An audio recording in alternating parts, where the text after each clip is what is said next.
ফুটবলের ইতিহাসে সবচেয়ে বেশি ম্যান অব দ্য ম্যাচ পুরস্কার জেতা শীর্ষ ৭ জন খেলোয়াড়। নম্বর ৭ লুইস সুয়ারেজ ৬৫ বার।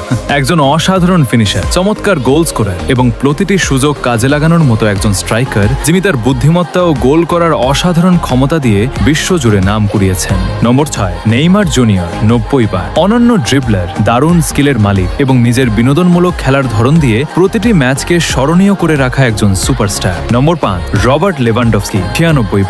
সেই লেভানডফস্কি যিনি মাত্র ৯ মিনিটে ৫টি গোল করে পুরো বিশ্বকে অবাক করে দিয়েছিলেন এবং তার সেরা ফিনিশিং এর শক্তিতে ফুটবলের ইতিহাসের সবচেয়ে বিপজ্জনক স্ট্রাইকারদের মধ্যে নিজের স্থান করে নিয়েছেন। নম্বর ৪ এডেন হ্যাজার্ড ১০০ বার। তার দ্রুত ড্রিবলিং, দুর্দান্ত বল কন্ট্রোল এবং বড় বড় ম্যাচে চমৎকার পারফরমেন্সের কারণে তিনি চেলসির অন্যতম স্মরণীয় খেলোয়াড়দের একজন হয়ে ওঠেন। নম্বর ৩ জলাতান ইব্রাহিমোভিচ ১১৬ বার। দুর্দান্ত আত্মবিশ্বাস, শক্তিশালী স্ট্রাইকিং এবং এমন সব অদ্ভুত ও চমৎকার গোল করার ক্ষমতা, যার মাধ্যমে তিনি বিশ্বের প্রতিটি বড় মঞ্চে নিজের প্রভাব ফেলেছেন এবং কোটি কোটি ফুটবল ভক্তের মন জয় করেছেন। নম্বর ২ ক্রিস্টিয়ানো রোনালদো ১৭৬ বার। নিজের কঠোর পরিশ্রম, দারুণ ফিটনেস, অবিশ্বাস্য গতি এবং গোল করার ক্ষমতার জোরে তিনি বিশ্বের প্রতিটি বড় লিগে ও বড় ম্যাচে নিজের শ্রেষ্ঠত্ব প্রমাণ করেছেন।